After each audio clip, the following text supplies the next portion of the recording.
Berada di kota Makkah Al-Mukarramah, Masjidil Haram merupakan masjid pertama yang dibangun di muka bumi.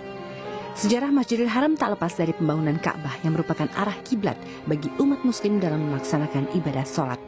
Sebagian muslim percaya Ka'bah dibangun sejak Nabi Adam, sedang sebagian lain baru dibangun oleh Nabi Ibrahim dan putranya, Nabi Ismail.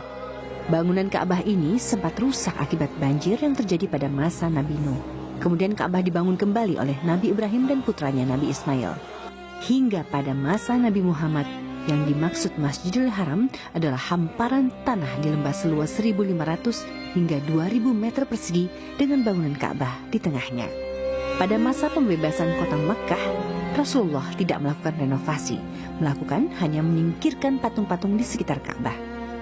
Pada masa kekhalifahan Umar bin Khattab, barulah dilakukan perluasan lokasi Masjidil Haram di tahun 634 hingga tahun 644 Masehi. Umar bin Khattab juga memerintahkan pembangunan dinding pembatas dan pintu-pintu masjid, termasuk melapisi lantai tempat tawaf dengan batu kerikil. Pembangunan Masjidil Haram pun terus dilanjutkan oleh kekhalifahan berikutnya. Selain menjadi lokasi Ka'bah, Masjidil Haram merupakan tujuan utama ibadah haji. Rukun haji, tawaf, dan sa'i dilakukan di sini.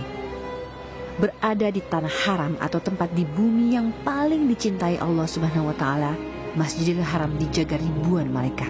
Kawasan ini tidak dapat dimasuki oleh Dajjal atau Al-Masih palsu. Melaksanakan sholat di Masjidil Haram juga akan mendapatkan 100.000 kali lipat kebaikan dibandingkan melaksanakan sholat di masjid lain, kecuali Masjid Nabawi dan Masjidil Aqsa. Saat ini Masjidil Haram merupakan masjid terbesar dan termegah di dunia. Masjid seluas 350.000 meter persegi ini terdiri dari 3 lantai dan mampu menampung hingga 1 juta orang. Karena begitu luasnya, bahkan pendaran cahaya yang berasal dari kompleks Masjidil Haram dapat terlihat dari luar angkasa, sehingga membuat kota Mekah menjadi salah satu tempat paling terang di bumi selain kota Madinah.